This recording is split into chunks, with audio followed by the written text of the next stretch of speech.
Très bien, alors on va commencer par Parashat Tetzavé. Ah, déjà, Tetzavé, waouh. Eh oui, déjà Tetzavé, le temps passe vite. Si bonne compagnie. Chaim et Libracha. Alors la Parashat Tetzavé, qu'est-ce qu'elle amorce dans notre judaïsme? Elle amorce ce qui s'appelle l'attachement à Moshe Rabbeinu directement. Puisque la paracha, c'est la seule paracha où le nom de Moshe n'est pas écrit. On est habitué depuis le moment où Moshe s'est dévoilé au traditionnel Vayomer Hashem el Moshe lemor, Vayedaber Hashem el Moshe lemor, et tout à coup, Ve'ata tetzavé. C'est quoi ça? Ouais. Alors c'est un peu direct, et toi tu vas ordonner. Et c'est vrai qu'a priori, dans le sens simple des choses, on peut le prendre comme une punition. Moshe, finalement, son nom a été enlevé d'une paracha. Pourquoi?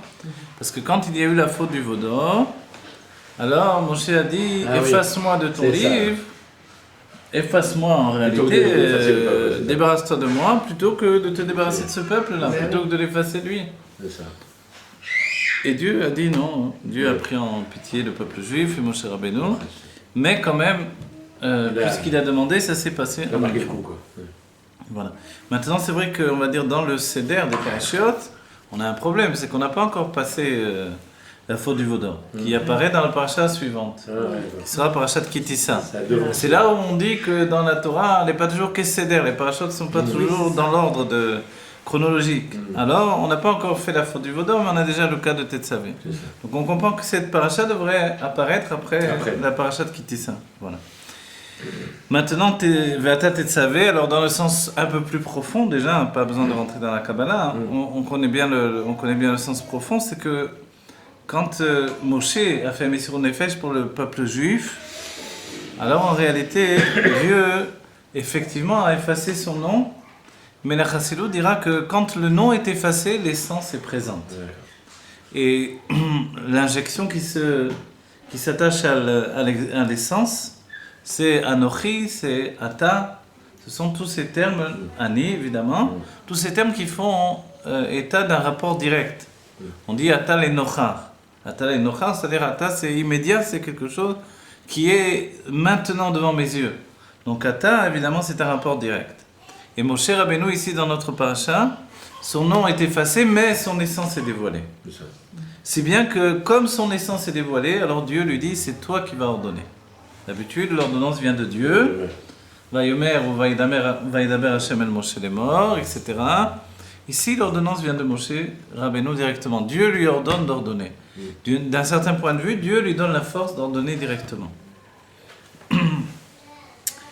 Voilà, alors, ce que l'on va voir ici, on va le voir un petit peu sur un mahamar du Rabbi qui est très important.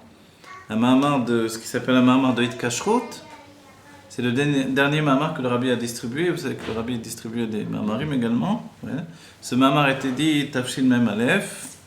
Alors, Ve'ata tetzavé, alors je dis Besiata Ishmaïa, Shabbat Parashat Tetzavé, Yud, Adar, Rishon, Tafshin Mem Aleph. On ne s'engage pas à faire tout le mahamar, mais à prendre, on va dire, ce qui va nous donner de bien pénétrer dans le sujet de Ve'ata tetzavé, d'accord? Alors, Ve'ata tetzavé et Bnei Israël, Va'ikru elecha shemen zayit zar, katit lamaor, la'alod ner tamid. Voilà. Ça, c'est le pasuk lui-même.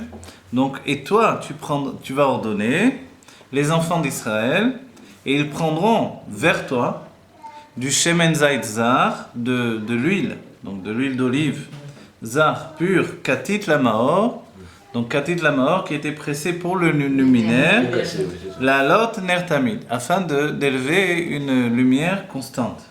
Donc, c'est la menorah du Beth Amikdash.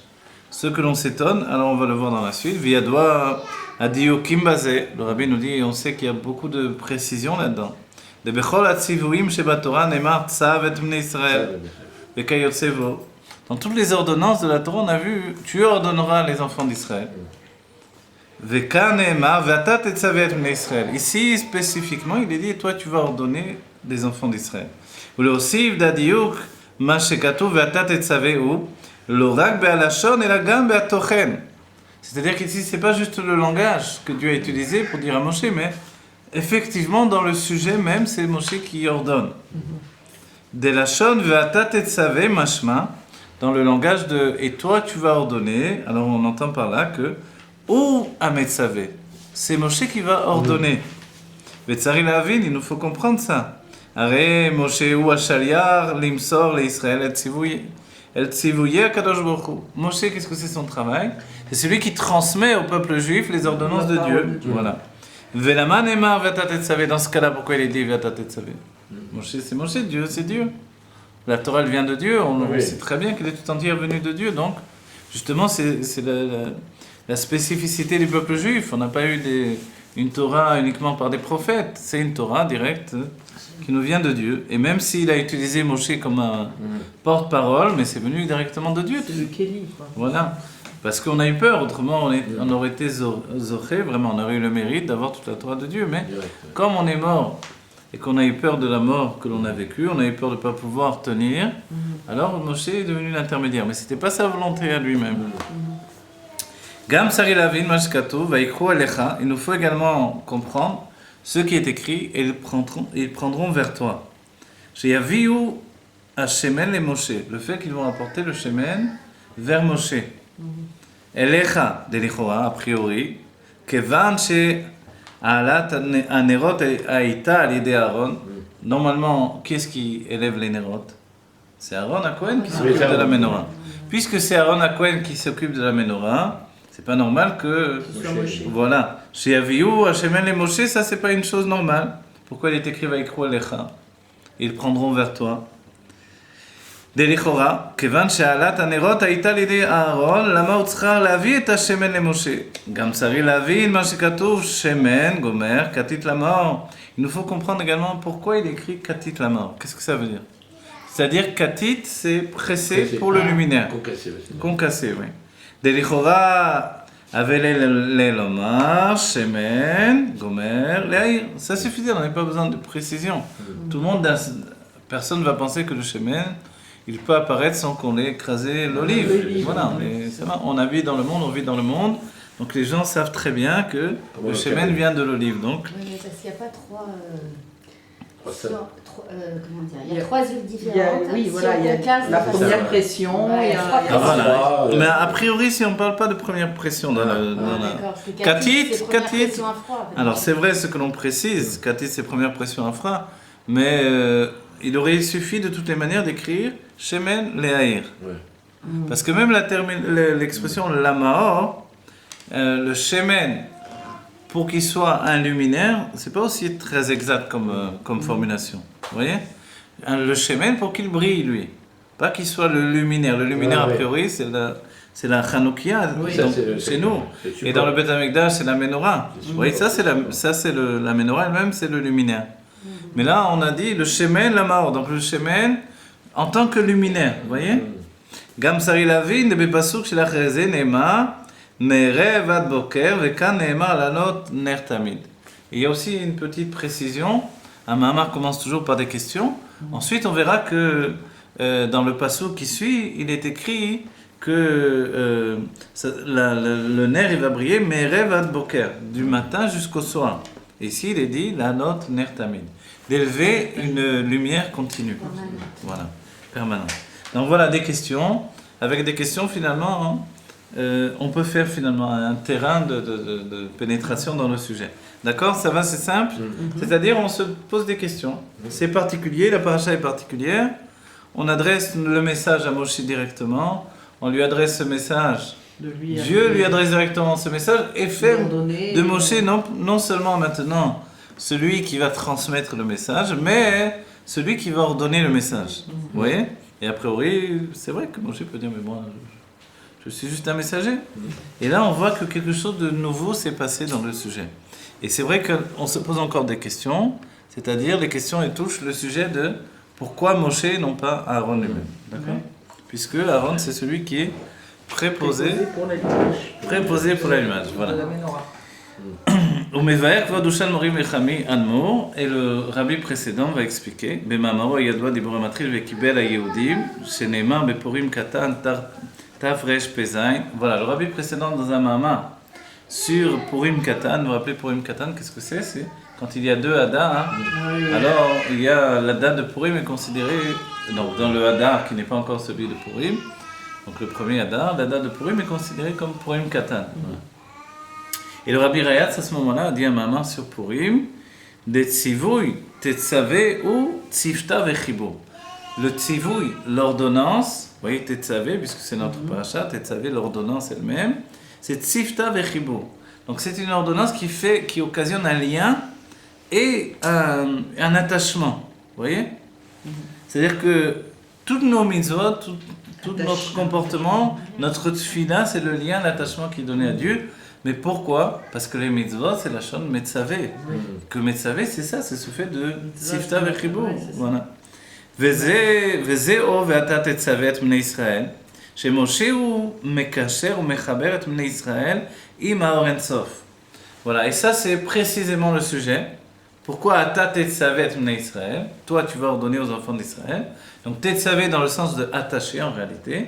Moshe est celui qui va attacher les enfants d'Israël, qui les attache finalement avec le Or En Sof, vous voyez? Et Bnei Israël im Or En Sof. Le Or En Sof, c'est la lumière divine de Dieu, la lumière infinie. Qui est-ce qui attache le peuple juif avec la lumière infinie? C'est Moshe Rabbeinu. Voilà. De là l'ordonnance de Ve'ata Tetzavé. Et toi, tu vas attacher les enfants d'Israël au Or En Sof. Valaider chez Moshe Mashpia à Israël.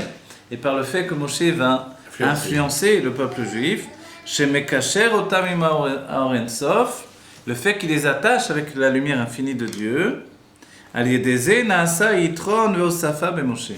Par ce biais-là va se faire un rajout. Et donc en français, c'est dur de traduire deux fois rajout, mais un rajout est quelque chose de plus en Moshe. D'accord? Donc Moshe, lui, va attacher le peuple juif avec le Or En Sof. Qu'est-ce qu'il va gagner lui-même? Il va gagner également de se rapprocher de Dieu encore plus.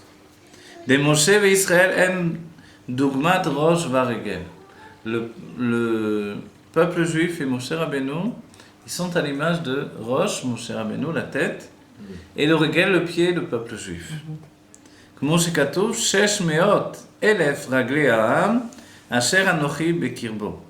Comme il est écrit, 600 000 pieds du peuple, dans lesquels moi je suis au milieu d'eux. Vous voyez? Qui est ce moi? C'est la tête en fait. Et ils sont les pieds, Moshe est la tête du peuple juif. Dechol Israël en haraglaim de Moshe. Tout le peuple juif, ce sont les pieds de Moshe. Ou Moshe, ou Arosh Elahem. Et Moshe, c'est la tête du peuple juif. Ou que Moshe ba'adam, haraglaim molichim et Arosh, les makom she'arosh metzad atzmo eno yechol yagia lesham. Comme pour un homme, les pieds le mènent vers l'endroit où la tête ne peut pas y arriver sans les pieds. Alors de la même manière, Moshe ne peut pas arriver finalement là où il doit arriver sans ses pieds qui sont le peuple juif. Kemochen ou Bemoshe Israël. Ainsi c'est de Moshe et Israël. Shaledé Israël, raglaim de Moshe, par le biais d'Israël qui sont les pieds de Moshe. Mitosef alav, mitosef ilouy de Moshe. Il se rajoute une élévation dans Moshe.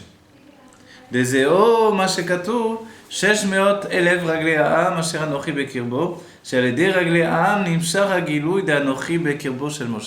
pour ça qu'il est écrit de cette manière-là.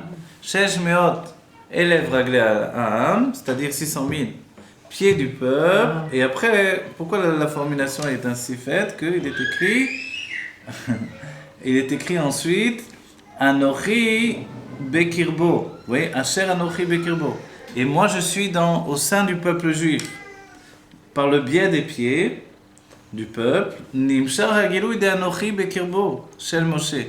Par le biais des pieds du peuple se continue le dévoilement de Anochi, qui est Dieu dans son essence, dans le cœur de Moshe, au cœur de Moshe lui-même. Vezeo ve'ata tetzavé bnei Israël va'ikru elecha shemen zait. Et c'est pour ce fait-là donc que tu vas ordonner les enfants d'Israël et ils prendront vers toi de l'huile d'olive. D'aller chez Moshe yetzavé ve'ikasher et bnei Israël im ha'or en sof. Aller deze yaviu bnei Israël shemen zait le Moshe va'ikru elecha. Voilà. Par le fait que finalement il y a eu cette ordonnance-là, le peuple juif va effectivement apporter l'huile à Moshe et rajouter à Moshe finalement une élévation dans Moshe lui-même. Qu'on ait le srout de vivre maintenant dans la Géoula, l'attachement avec le Moshe de la Géoula qui est le Mashiach Tzidkenu, et que Ah, mais il arrive on très vite. subisse l'influence, l'élévation, voilà. Que nous on lui porte notre chemin et on n'a pas encore étudié vraiment qu'est-ce que c'est le chemin, on va le Mais oui. découvrir. Mais dans la Géoula, ce sera dans une autre manière de voir les choses. On va Mais se quoi qu'il en moucher, soit, franchement, voilà, on va notre faire. travail. Notre travail, on le fait déjà maintenant. Les khem, khem, les Les tzadikim, ils ne sont pas au niveau de la tête de Moshe. Bepratout, on va dire, ou Beklalout si vous voulez. Mais quand on compare les tzadikim à Moshe, alors le Rosh Bnei Israël, il est au-dessus de tous les autres. Ah, D'où la marloquette de Korah, etc. etc. ah, c'est ça. Le Tanya explique, dans le fait, le Tanya explique qu'il y a une charchérette. Il y a une charchérette, une chaîne, et finalement le prince de la génération va recevoir en premier lieu, et tous les autres vont recevoir finalement. C'est un peu à l'image, vous savez, je donne souvent cette image-là pour qu'on intègre bien l'idée. C'est comme l'idée des verres de champagne. Oui. Vous voyez, vous faites une pyramide de verres Ah de oui. champagne, Ah oui. vous remplissez le premier, et le champagne Le se reste, déverse c'est sur tous les autres sur les verres. autres, ouais. Vous avez rempli qu'un verre a priori, simplement il déborde tout le temps. Vous voyez. Alors ici c'est la même chose, et on le verra quand Moshe doit donner, quand Dieu va donner de la névoie aux Skenim, de la prophétie aux anciens, il ne va pas leur créer une nouvelle prophétie, il va épancher la qu'il a prophétie reçu. de Moshe vers les Skenim. Vous voyez. Donc en fait, le Tanya explique que c'est vrai qu'il y a des sages dans toutes les générations, mais il y a toujours un Moshe dans chaque génération. Oui. Et tous les tzadikim reçoivent également de Moshe. C'est pour ça que les tzadikim et Hametim reconnaissent le Moshe de la génération et sont toujours attachés à ce Moshe. Ils n'ont pas de difficulté à le reconnaître, comme Baba Saleh qui est attaché au Moshe de la génération, le Rav Nachmani, le Rav Sharabi, je sais pas moi, Oui, tous les vrais grands Bachaoul, tzadikim, Bachaoul, etc. Voilà, ils savaient reconnaître C'est sûr. le chef de la génération. Le Rav Nachmani, qui était un grand tzaddik, je sais pas, on ne prend pas les maisons des tzaddikim, Oui, oui, mais absolument, oui. un grand Mekoubal qui était très attaché au Rabbi également. Ouais. Quand il a été voir le Rabbi, il a dit c'est impressionnant de voir un homme qui tient en fait tout le peuple juif sur ses épaules. Waouh. Et lui-même, il faisait des miracles sans fin. Vous parlez de qui, le Rav Le Rav Nachmani, il était à Nachmani Jérusalem, je sais pas si Ah oui, oui, Nachmani, très bien, oui. Moi j'ai étudié avec son gendre, Ah oui. il était venu pour que je lui enseigne la Kabbalah. On a étudié le Zohar ensemble. Oui, avec très son bien, gendre. Nachmani. Et c'est vrai que bon. Et c'est vrai que les vrais tzadikim n'ont pas de problème à s'attacher parce qu'ils ont le bitoul naturel de savoir d'où leur vient finalement la vitalité. Elle doit passer par le prince de la génération. C'est pour ça que les sages diront que dans toutes les générations, il y a comme Moshe et Aaron, et quelquefois il y a même sage qui est à la fois Moshe et Aaron, à l'exemple de Shmuel qui était Shakoul, qui avait la valeur de Moshe et Aaron en même temps. Voilà. Aujourd'hui, le Rabbi nous a dit que le Moshe de la génération, c'est le Mashiach de la génération, le Mashiach de l'Ador, et que si la génération le mérite, alors il se dévoile comme Mashiach Mamash, et c'est la Gédoua Métit Vachlema. Ouais. Donc là, on est dans un état premier, on a vu le Moshe de la génération comme Cheskat Mashiach, d'après la Lachot du Rambam. Donc tous les rabbanim ont signé, Ovadia le Rav Mordechai Eliyahu, enfin tous les poskim ont tous signé voilà, que le Rabbi est Cheskat Mashiach. Le Shlav Abba, c'est Mashiach Mamash avec la construction du Beth Amikdash, l'exil de tous les enfants d'Israël, pas simplement physiquement les juifs qui savent qu'ils sont juifs, mais même ceux qui n'ont aucune idée Mais qu'ils oui. sont juifs finalement, ceux-là aussi vont revenir. Mais oui. Et cette revenue, voilà, ça qu'ils c'est disent. voilà, et c'est une revenue en fait plus profonde que le simple fait de venir et peut-être de repartir après. Non, c'est vraiment Vous avez une vu alliance. qu'ils ont Charlie, c'est les mêmes lettres que Israël. que ça. Alors ils ont tous dit je suis Israël finalement. Vous Donc, avez été c'est- au cours d'Erdinovitch. Ouais. Exactement. Donc c'est de la folie ça. Ah ouais, Ils ont c'est tous troublant. dit je suis Israël.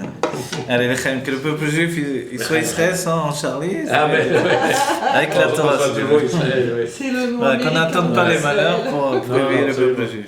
Et pour éveiller le monde à comprendre que nous devons être la lumière des goïms alors Oui. que l'on fasse notre travail Bezrat Hashem. Bien Ouais. sûr. Voilà. Alors on va un petit peu continuer. Vous allez voir, le Rabbi nous donne de comprendre exactement qu'est-ce que c'est ce Shemen, qu'est-ce que c'est cette Ça, image-là. qu'est-ce Est-ce que ça se résume réellement au Shemen, comme on a vu les choses jusqu'à présent? Voilà. Ou est-ce que c'est aussi quelque chose qui Ça- peut nous accompagner dans toutes les générations? On va dire aujourd'hui, bon, il faut attendre Hanouka pour cette Bien paracha. sûr. Sinon, au jour le jour, quel est le rapport avec nous? On a bien compris que par le Shemen, on élève Moshe Rabbeinu, qui lui nous élève. Alors on va dire, mais si on n'a pas de Shemen, C'est juste à Hanouka qu'on peut faire cette mitzvah-là, s'attacher à Moshe. Donc voilà, alors le Rabbi il va nous rapporter un peu plus. Ou les vers et Magdim, Be'amamar, chez Moshe Rabbeinu Nikra Raya Memna. Voilà, le Rabbi nous. Comme vous savez, les rabbis, ils ont une habitude de se baser toujours sur un mamar d'un rabbi précédent. C'est une construction depuis l'Admor HaZaken, qui lui-même se basait sur des mamarim du Baal Shem Tov ou du Maggid de Mezrich. Chabad, c'est l'intellect, et l'intellect, il est basé sur le bitoul. Et le bitoul est toujours le fait de ne pas porter ses propres mérites sur sa propre personne. Et en fait, toujours de se baser sur ce qui précède. Si bien que, extraordinairement, les rabbis ne disaient jamais un dibour amatrif, c'est-à-dire une première parole qui commence le mamar, sans qu'un rabbi auparavant ne l'ait dit. Voilà. Donc en fait, ici, évidemment, on peut tout de suite chercher dans les notes et on voit que ça a été dit, alors par un rabbi auparavant, et on va trouver toujours auparavant qui a dit cette parole-là. D'accord ? Alors maintenant, on a dit donc, le mamar, dans le mamar du rabbi précédent, là, il rapporte que Moshe Rabbeinu Nikra Raya Memna. Vous connaissez ce nom d'après le Zohar. Raya Memna, Raya ça veut dire le berger, Memna fidèle. Le berger fidèle, Neeman, donc C'est Moshe. voilà, c'est Moshe Rabbeinu. Des Shne Pirushim basés. Il y a deux sens dans le fait de l'appeler Moshe Rabbeinu dans le Zohar. Raya Memna. Sheu Roé Neeman, chez l'Israël, donc le fait qu'il est un berger fidèle du peuple juif, Vesheu Zan ou Mefarnes et Israël Benyan Haemuna. Et un autre élément qui est essentiel, c'est que Moshe Rabbeinu va nourrir le peuple juif de Emouna, de foi. C'est-à-dire la foi, il nous semble qu'elle est là en nous, ou elle n'est pas en nous, mais en vérité on comprend qu'on la reçoit de Moshe Rabbeinu qui vient la vitaliser. Comme vous avez dit, il est endormi, il faut l'éveiller. Alors. Mais Moshe va vraiment la vitaliser. C'est-à-dire qu'il nous nourrit de Emouna sans arrêt. Voilà. C'est son travail, on dira c'est son travail dans toutes les générations. Grâce à ça, alors qu'est-ce qu'on atteint comme niveau ? Grâce à ça, au fait que Moshe, il nourrit notre Emouna sans arrêt. Alors, Daemouna Shieshna Be'Israël Metzad Atzman, donc la foi que l'on porte, le peuple juif, de par nous-mêmes, chez Israël, que le peuple juif est croyant, fils de croyant, c'est vrai, mais ça se peut que ça soit makif. Makif, ça veut dire que la chose est inconsciente. Vous allez voir un juif, vous lui dites tu crois en Dieu, bien sûr je crois en Dieu. C'est plus fort que lui. Oui, mais alors on va dire, alors pourquoi tu ne fais pas Torah et Mitzvot dans ce cas-là ? Parce que Dieu a demandé que l'on fasse Torah et Mitzvot. Parce que c'est dans mon cœur, c'est comme ça, c'est des tas de raisons qui font que la Emouna reste un makif. C'est-à-dire la Emouna, elle n'est pas une raison profonde intériorisée. Elle a une raison supérieure, mais elle est quelque chose qui est ressenti dans l'intellect, pas du tout.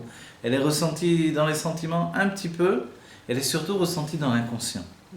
Et c'est seulement vraiment quand il est mis au pied du mur que le juif va dévoiler profondément sa Emouna. Autrement, il se peut qu'il ne se sente pas une obligation au quotidien de vivre avec sa Emouna. Donc, il ne se sent pas une obligation de faire Torah et Mitzvot au quotidien. Ça va ?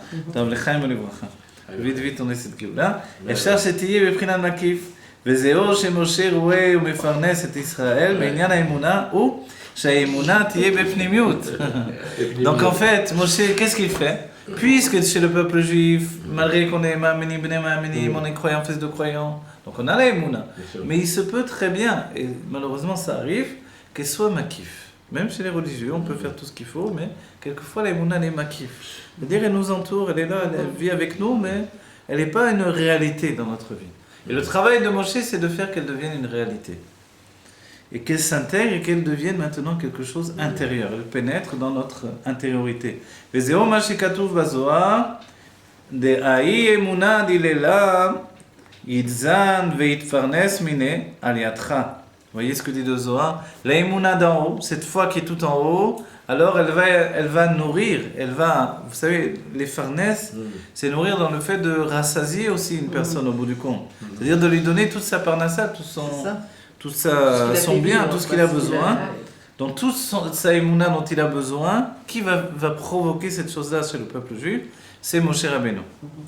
Bezeo chez Moshe zan ou mefarnes et émouna, ou chez mamshir ota bepnimiut. Donc qu'est-ce que c'est que Moshe il est zan ou mefarnes et émouna ? Donc il est zan, il nourrit il est méfarnès, donc il apporte tout ce qu'il faut pour une personne pour qu'elle soit vraiment comblée de bien. Alors, c'est qu'il intériorise à l'intérieur du peuple juif. Vous voyez?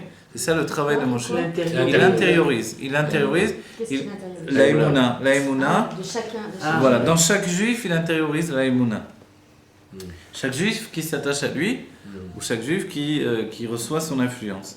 Au Mamshir Be'amama, chez Moshe dans le Mahamar, il rapporte le Rabbi Rayat, le fait que Moshe soit le berger fidèle, à Kavana basé Gam leitpashtuta de Moshe bechol dor. On étudie du Zohar en même temps, donc le fait que Moshe soit un berger fidèle, c'est pas juste dans la génération de Moshe Rabbeinu dans le Midbar, dans le désert, c'est même ce qui est défini par le Zohar, itpashtuta de Moshe Rabbeinu bechol dara vedara. Itpashtut, ça veut dire le fait que l'âme de Moshe se répande. Elle se répand dans toutes les générations. Il n'y a pas de génération sans Moshe, comme dira le Rashi. Nasi ador ou kechol ador, Nasi ou akol, c'est les paroles du Rashi. Donc il ne peut pas y avoir une génération sans Moshe Rabbeinu. Sinon il n'y a pas de génération tout simplement. Chez nous la génération c'est pas 20 ans, 30 ans, 50 ans. C'est la présence du Nasi ador. Voilà. Et ça c'est essentiel pour que finalement il y ait un éveil du peuple juif dans chaque génération pour intérioriser la émouna. D'accord? Vous voulez qu'on ouvre plus? Vous avez Non, ça va. Ça va? Pourtant, on rencontre des personnes qui sont croyantes, mais qui ne pratiquent pas du tout et qui ont une émouna parfois supérieure à des gens qui pratiquent à mort. C'est vrai. Alors, ça, parce on que rencontré beaucoup. Je sais, parce que ce qu'on a dit, l'action de Torah Midot, est, on va dire, est une résultante de cette émouna. Mais ce n'est pas forcé que la émouna est dévoilée, parce qu'il y a aussi le fait de faire les choses par habitude. Vous voyez? On va citer le pire cas, c'est dans le second Beth Amikdash, à la fin du second Beth Amikdash, où le peuple juif faisait vraiment tout. Toutes les mitzvot, le mamash, on va dire, les madrim, les naméadrin, mais il le faisait machinalement totalement. Il n'y avait plus d'amour entre les juifs, il n'y avait plus d'amour pour Dieu. Et Dieu a dit, j'ai pas besoin d'une maison. Moi, Bien sûr. Dieu il a besoin d'une maison? Non. Donc il a détruit le Beth Amikdash, où il veut résider dans le cœur du juif. Donc en fait, c'est pas non plus le fait de voir un juif qui fait Torah et Mitzvot, évidemment ça dévoile qu'il a un dévoilement de Emouna, mais c'est pas forcé que cette Emouna est vraiment totalement dévoilée. Par contre, comme elle apparaît chez un juif qui est des fois pas religieux, a priori, parce que ça veut rien dire, surtout en Eretz Israël, les juifs autour de nous font beaucoup de mitzvot. Bien sûr. Et quelquefois, je peux vous dire, ils vont à la choule le matin, et après ils enlèvent la kippa, vous les voyez, vous voyez qu'ils ne sont pas religieux. Donc en fait, le matin, il s'est levé, il a fait les brachot, il a prié, il a fait tout. Maintenant, seulement, il n'a pas la kippa. Voilà. Mais ça veut rien dire du tout. Voilà, il n'y a pas de règle établie pour le dévoilement de la émouna du peuple juif en réalité. Voilà, maintenant, donc, ce qui dit donc le Zohar, c'est que dans chaque génération, il y a la Itpashtut, l'âme de Moshe s'est répandue dans chaque génération. Bechol dor, beraché alfei Israël, shebechol dor, em marzikim et haemuna de Israël, shebedoram. Maintenant, le Zohar parle dans un premier cas, de manière au pluriel, c'est-à-dire que les têtes du peuple juif, c'est eux qui vont maintenant porter l'étincelle de l'âme de Moshe. D'accord? Après, le Zohar se concentre également sur une personnalité, qui lui est la tête de tous les rachés de l'Ador. Alors, tous ces chefs de la génération, parce que peut-être que quelqu'un ne va pas recevoir directement du rabbi de la génération, que ça soit le Rambam, qui avait tellement d'ennemis, on volait ses livres, etc. Il y en avait qui le traitaient vraiment d'apikoros, etc. Ou le Baal Shem Tov. Certains disaient que c'était un chrétien et qu'il avait fondé une secte des chrétiens. Vous voyez, à un tel degré. Ou aujourd'hui, dans notre génération, les critiques n'ont pas manqué également. Mais malgré ce, le Nasi Ador va donner à chacun. Mais celui qui ne veut pas recevoir, alors il recevra également par l'intermédiaire de son rab, qui peut-être est contre le Nasi Ador, vous voyez, etc., etc. Mais il est évident qu'on peut recevoir de deux manières. Au panim el panim, face à face, ou alors me'achora. On va recevoir dans le dos. Et dans le dos, c'est-à-dire de toutes les manières, il faut bien recevoir, puisqu'il faut vivre, il faut vraiment réaliser son judaïsme. Donc on recevra, mais on ne recevra pas de manière directe. Tout le travail de notre personnalité, c'est vraiment de savoir qui est le prince de la génération et recevoir de lui directement. Alors on gagne beaucoup. et on perd beaucoup moins de temps, on va dire. Voilà, Shaimuna Shelahem Tiye Bepnimiut. Donc par le biais des rachés Bnei Israël, évidemment les têtes du peuple juif, ce sont les géants des générations. Dans chaque génération, il y a tellement de tzadikim. Regardez les livres que l'on a, les merveilles du judaïsme. Tous les sages qui ont écrit la Mishnah, enfin qu'un sage qui a écrit la Mishnah, mais tous ceux qui ont apporté le renseignement pour l'écriture de la Mishnah, donc tous les Tanaïm, et puis tous les sages de la Gemara, et puis etc., etc. On voit des milliers et des milliers de sages dans toutes les générations. L'époque, on va dire du Harizal à Tzfat, l'époque de Rabbi Shimon avec tous ses élèves, etc., l'époque du Baal Shem Tov.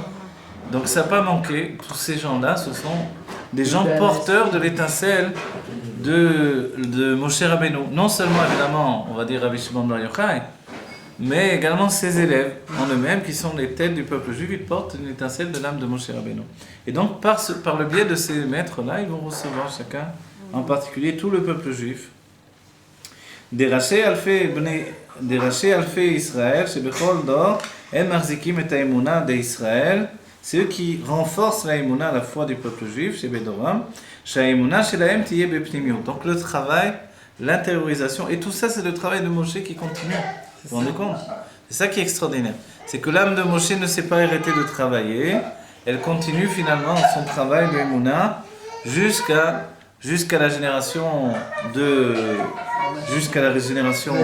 toutes les générations, où finalement l'âme de Moshe va diffuser.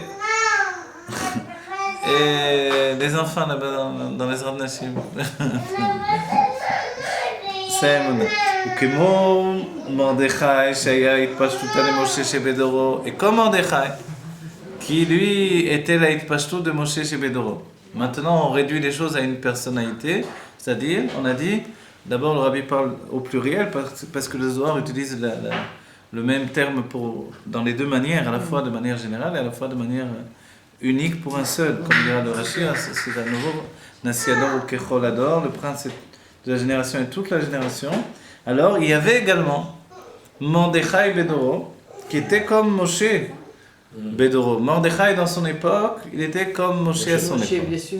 Voilà, on va se préparer à Purim. N'oubliez pas la semaine prochaine, ça y est, on rentre dans Purim. Les fêtes arrivent très vite. Les femmes lorsqu'elles entendent Purim, elles pensent pas comme les hommes, elles pensent à Pessah déjà.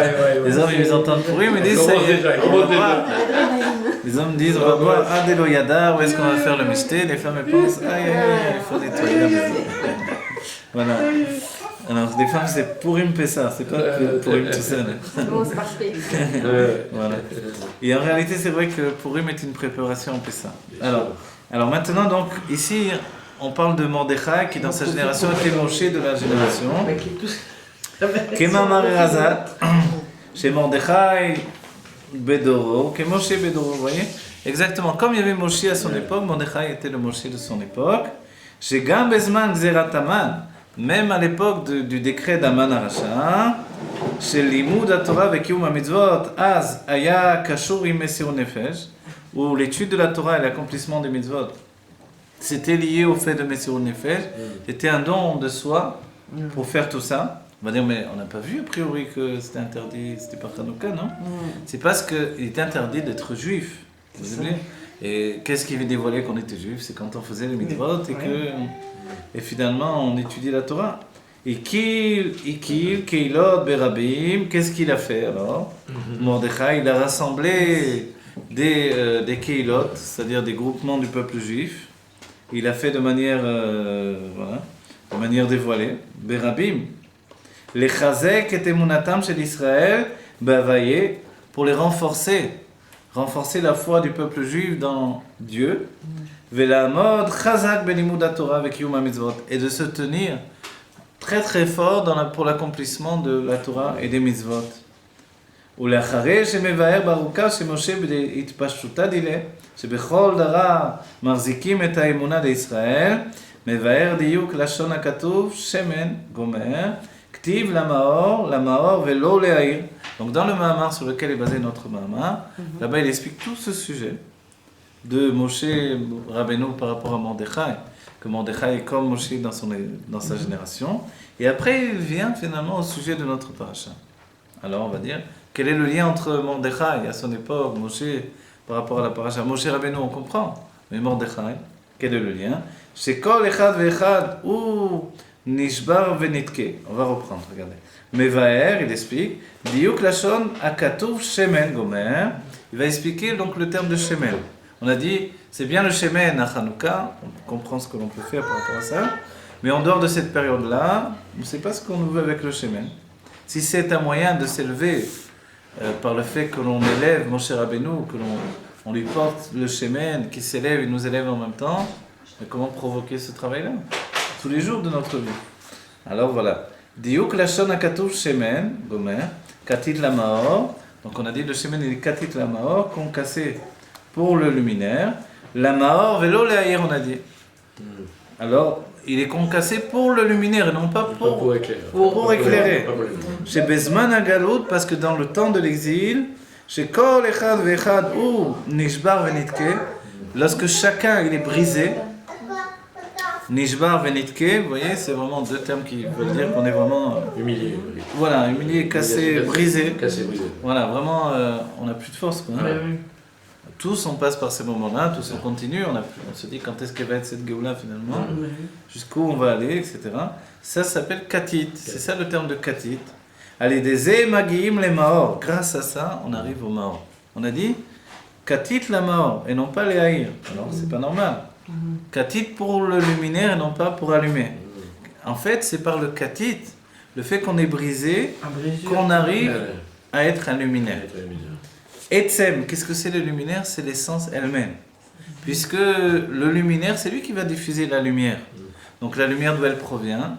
Elle provient pas d'une lumière elle-même, elle provient du luminaire. Et le luminaire, c'est le dévoilement de l'essence en réalité. Vous voyez? Donc en fait, chez Mimenu, Nimsa Aor, d'où la lumière se trouve, comme dira le Rambam, Be'amitat Imatso Nimsa Kol Nimsaim, parce que son être est là présent, donc tout existe avec lui. Et quand on parle ici, on parle d'un être de lumière.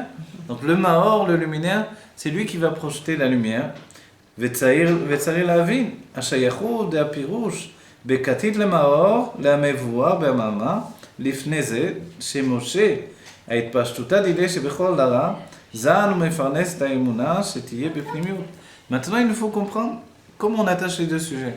Quel est le rapport entre le fait qu'il y a Katit la Maor, donc que par le biais de l'exil, on est complètement brisé, et que grâce à ça, on dévoile ce qui est caché au-dedans de nous, et comment ça s'est attaché au fait de Moshe qui dévoile et vitalise la émouna du peuple juif. Vous comprenez l'idée de briser dans l'exil, c'est-à-dire qu'habituellement, on utilise des forces dévoilées de notre âme. D'accord? Mais quand on n'a plus les forces de dévoiler ces forces dévoilées, alors qu'est-ce qu'on fait? C'est-à-dire que devant une épreuve, devant une situation d'extrême fatigue, d'extrême épuisement, on ne peut plus utiliser les forces habituelles qui me servent à marcher, à parler, à fonctionner, à composer dans le monde autour de moi. Tout à coup, je dois utiliser des forces cachées de mon âme. Et pour ce faire, évidemment, il faut passer par cet état-là. C'est-à-dire que le katit provoque le fait de dévoiler ce qui s'appelle des makifim, des forces cachées de l'âme. Voilà. Parce que maintenant, ça ne fonctionne plus. On donnera un exemple dans la Chassidoute pour le fait de faire un saut. Je marche, j'utilise la force qui s'appelle la force de marcher dans mon âme, qui s'habille dans mes jambes. D'accord? Mais quand je me trouve devant un obstacle, tout à coup, il faut sauter un fossé, il faut monter sur... Il faut se dépasser. Voilà. Alors, je ne peux plus fonctionner avec la simple force de marcher. Alors, pour faire ce dépassement de l'être, je dois utiliser des forces qui ne sont plus les mêmes, qui viennent maintenant des stades cachés de l'âme. C'est des forces liées à la volonté et vraiment à des choses cachées de mon âme. D'accord? Quand on passe une épreuve, des fois très difficile, on a l'impression que jamais on pourra se relever et que Dieu préserve.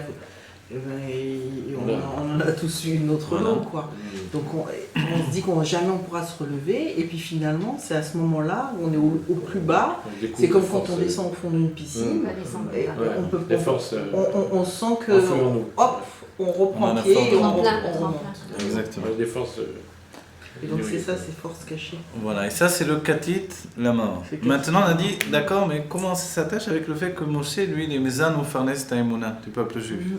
Quel est le lien entre les deux?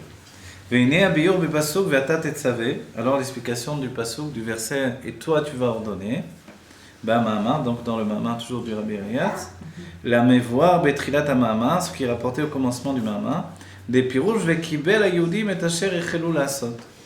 Vous vous rappelez cet enseignement-là?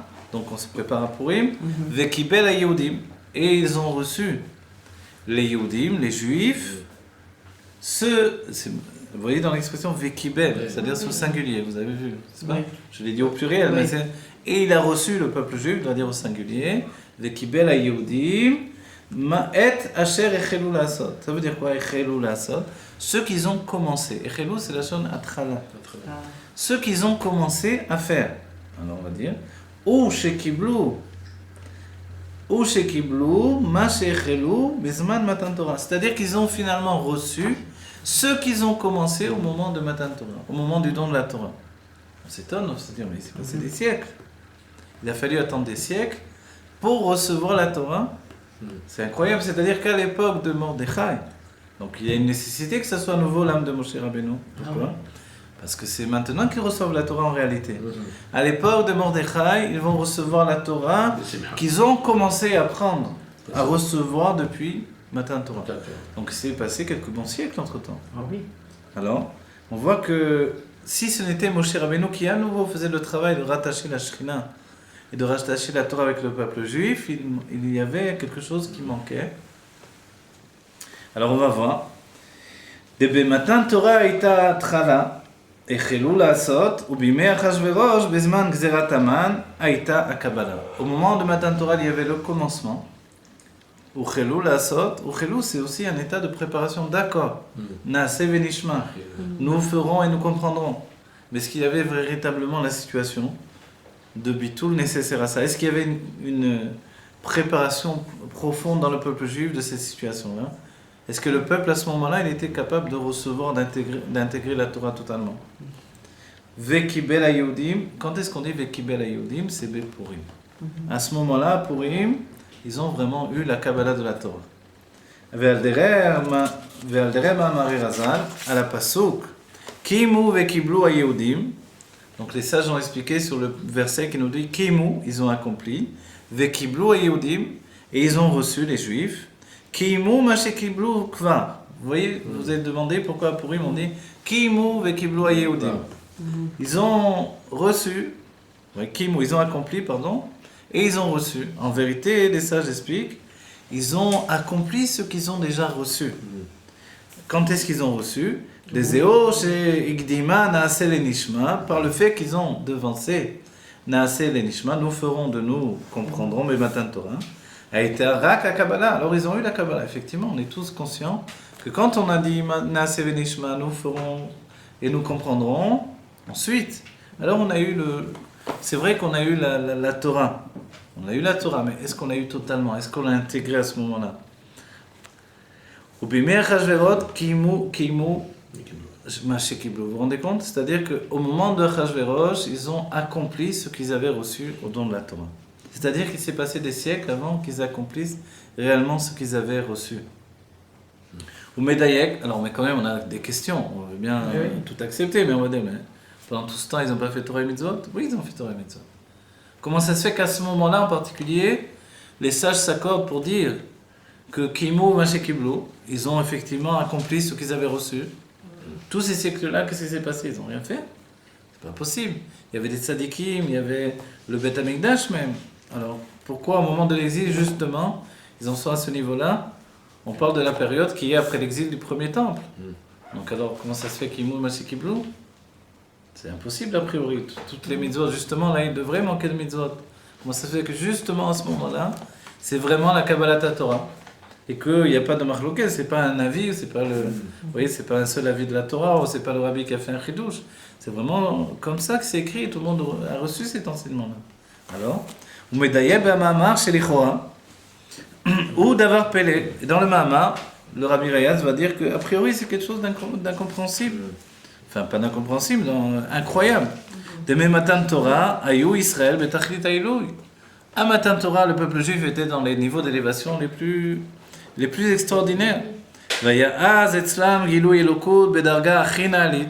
À ce moment-là, le dévoilement divin était dans un niveau exceptionnel. C'était le niveau le plus élevé. Donc on n'a jamais atteint après ce niveau-là. Denusaf leze, shegam kodem Matan Torah, Ayu Giluim Naalim Beyoter. En plus que ça, avant Matan Torah, il y avait également des dévoilements extrêmement élevés. Agilou Ishaya Be'etzian Mitzraim, à la sortie d'Égypte. Il y a eu toutes les makot de l'Égypte. Et la sortie d'Égypte, Dieu lui-même est venu sortir le peuple juif d'Égypte. Ils ont marché derrière Dieu. Voilà. Donc alors, Ubeprad, Bekriyat Yamsouf. Et en particulier, tout le monde s'accorde à dire que dans Kriyat Yamsouf, on a traversé la mer, on a vu vraiment les choses. Veraïta Shifra Bayam, Ashilora, Gadol Anevim. La servante même dans la mer a vu ce que n'a pas vu le plus grand des Nevi'im. Alors, Deinea Gilui Shaya Beshad Matan Torah, Aya Gilui Naale Od Yoter. Mais même Matan Torah, au don de la Torah lui-même, c'est plus grand que la sortie d'Égypte et que la traversée de la mer. Alors on s'imagine que, voilà, c'est le niveau le plus haut jamais atteint par le peuple juif. Ubimer Achashverosh, Ayu Israël Betachlit Ayirida. Ils étaient Betachlit Ayirida. Au moment de Achashverosh, le peuple juif était dans le niveau le plus bas. Donc c'est plus le peuple avec des âmes extrêmement élevées qui ont vu maintenant Dieu qui leur a parlé, etc. Voilà, a priori ils se sont laissés entraîner par le festin de Achashverosh, alors que Mordechai avait dit non, de ne pas y aller, même les sages, c'est-à-dire qu'ils n'ont pas été d'eux-mêmes. Les sages ont dit vous pouvez y aller puisque tout était caché au début. Et finalement, hop, la cache-côte est partie. Et... malheureusement. Alors, on va dire, non, c'est pas possible que ça fonctionne cette histoire-là. Qu'est-ce qui peut maintenant mettre en rapport la dor de Matan Torah? Il y a eu quand même Matan Torah, il y a eu le don de la Torah. Pourquoi les sages s'accordent de dire Kimu Mashekiblo, effectivement, dans le sens que, voilà, ils ont reçu, à l'époque de Achashverosh, dans ce niveau, ils étaient vraiment abrutis par la situation aussi. Donc, comment ça se fait qu'ils ont reçu finalement la Torah réellement, qu'ils ont accompli la Torah? Avant c'était en Makif, vous voulez dire avant Purim? Alors peut-être qu'il faut l'entendre comme ça, exactement. C'est bien ce que vous avez dit. Alors on va voir pourquoi en réalité. Les choses ne sont pas toujours comme nous on pense. C'est pas toujours les plus grandes neshamot qui atteignent les choses les plus grandes. Et l'exemple même, c'est notre génération. Si nous devons amener la Géoula et vivre la Géoula, les premiers, c'est que vraiment, c'est pas les plus grandes âmes, c'est pas les tzadikim. Voilà, c'est Monsieur Tout-le-Monde qui va porter la Géoula, qui va vivre la Géoula le premier. Donc c'est du jamais vu. On n'avait pas imaginé même. Les Tanaïm, on n'avait pas parlé de cette manière-là, ils avaient peur de la génération. Mais ils n'avaient pas dit qu'il y avait plus à avoir de tzadikim, plus de grandes neshamot, etc. On est vraiment, ça y est. Alors, en fait, voilà. De là, on doit comprendre qu'est-ce qui se passe dans notre génération aujourd'hui. C'est-à-dire, c'est important, on ne doit jamais étudier et lire la Megillat Esther, les Mafréas. Dire c'était avant, maintenant c'est fini. Non, celui qui lit, vous vous rappelez, dans les Mafréas, ça veut dire, si je lis la Megillat Esther, pas dans l'ordre en réalité. Je la lis de la fin vers le début, vous voyez. Mais c'est dans le sens où les sages donnent un sens également, c'est rapporté dans le Chassidut.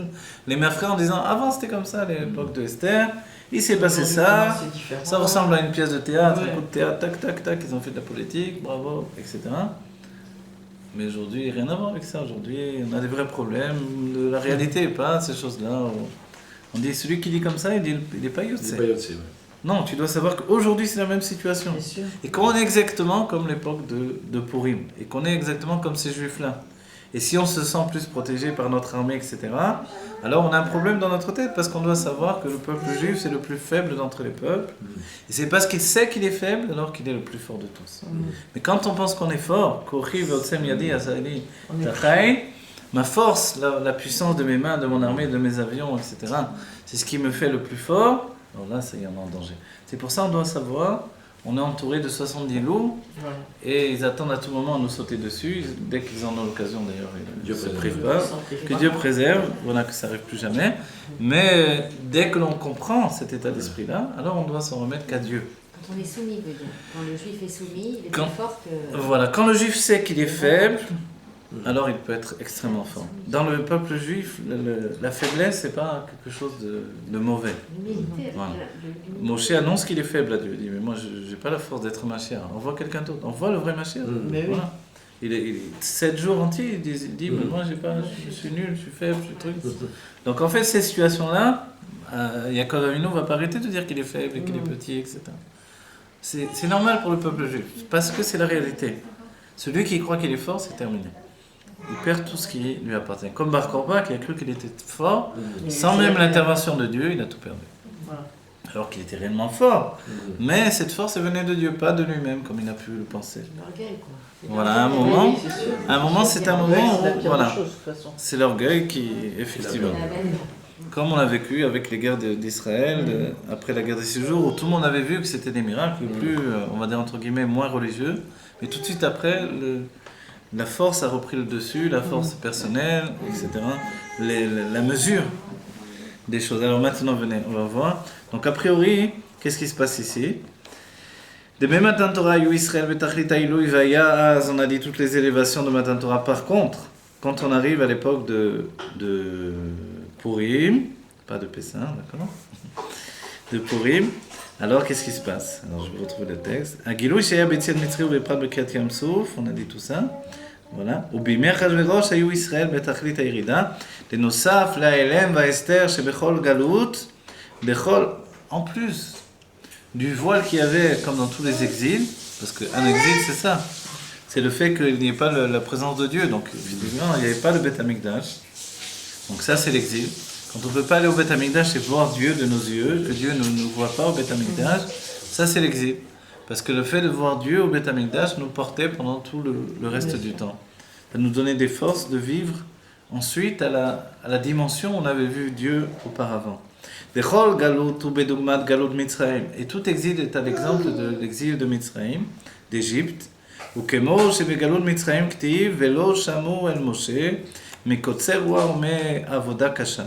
Comme dans l'exil d'Égypte, il dit qu'ils n'ont pas entendu Moshe. Moshe est venu leur annoncer la Géoula, il dit qu'ils n'ont pas entendu. Mais pourquoi?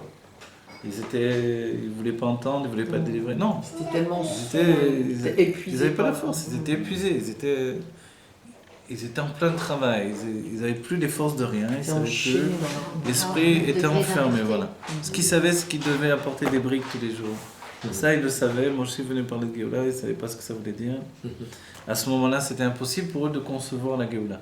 Et pourtant, ça n'a pas enlevé qu'ils étaient Ma'aminim, mais qu'ils attendaient la Géoula parce qu'ils ont crié vers Dieu pour qu'il les délivre, malgré qu'il y avait une date fixée, etc., etc., malgré qu'ils voyaient tous les jours même.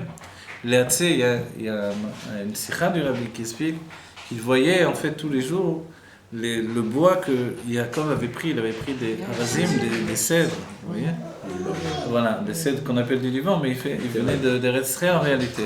Ensuite, ils viendront du Liban de l'époque de Shlomo Améler. Mais à cette époque-là, ils venaient d'Eretz Israël. Et Yaakov Avinu les avait, c'est un Rashi qui explique ça d'après le Midrash Tantruma, les avait apportés de Eretz Israël. Ils les ont plantés en Égypte. Et tous les jours, ils voyaient les arbres de Eretz Israël qui leur rappelaient qu'un jour, ils allaient quitter l'Égypte, sortir et faire le Mishkan dans le désert pour aller en Eretz Israël. Et ce bois, c'était le symbole de leur délivrance, en fait. C'était un symbole vivant qui grandissait avec eux. Parce que c'est ce bois-là qu'ils ont pris pour faire le... C'était ce bois-là qu'ils ont pris. Voilà, va écrire les traumas, comme il est dit dans la paracha précédente, ils me prendront une trauma. Voilà. Donc en fait, il doit prendre de ce qu'il possède déjà. Il possédait déjà, vous voyez. Il possédait le zav, le kesef, etc. Ils possédaient également le bois. Donc de ce bois-là, ils ont fait les poutres de Mishkan. Malgré ce, quand même, l'exil était trop fort, ils n'ont pas eu la force d'entendre les paroles de Moshe à ce moment-là. Donc on va dire que si tous les exils ressemblent à cet exil-là, c'est-à-dire qu'aujourd'hui, malgré tout, on a du mal à entendre les paroles du rabbi, du Nassi Ador, qui nous dit c'est la Géoula, Mashiach Rabba, ça y est, on est prêt, on arrive, on sort, faites tout ce qui est dans votre pouvoir, portez la Géoula, etc. Mais qu'est-ce qui se passe? On est à bout de souffle. Voilà. Alors, qu'est-ce qui se passe avec tout ça? On a dit tout ça.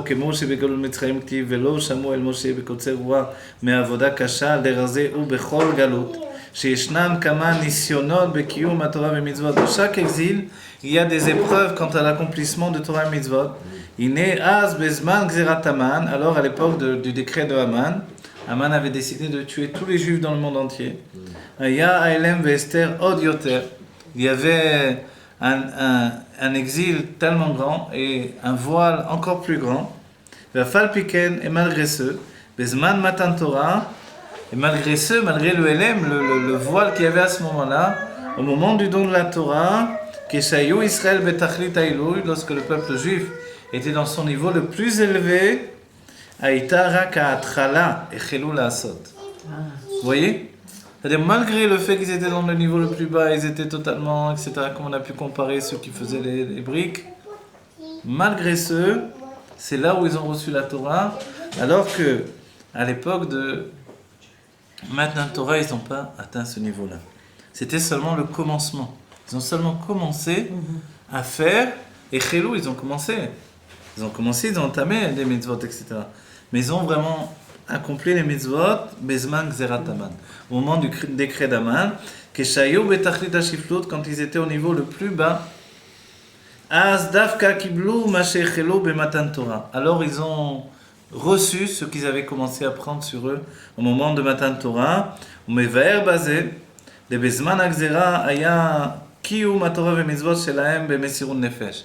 Et le Rabbi Rayatz précise qu'au moment où il y avait le décret, il faisait Torah et Mitzvot Bemesirun Nefesh.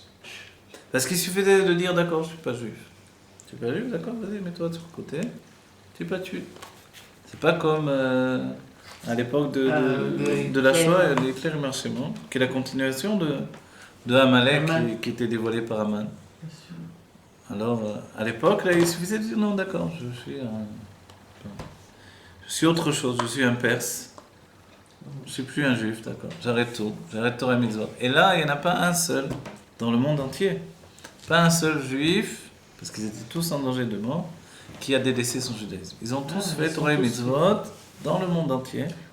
C'est l'un des rares cas où ça a touché le monde entier.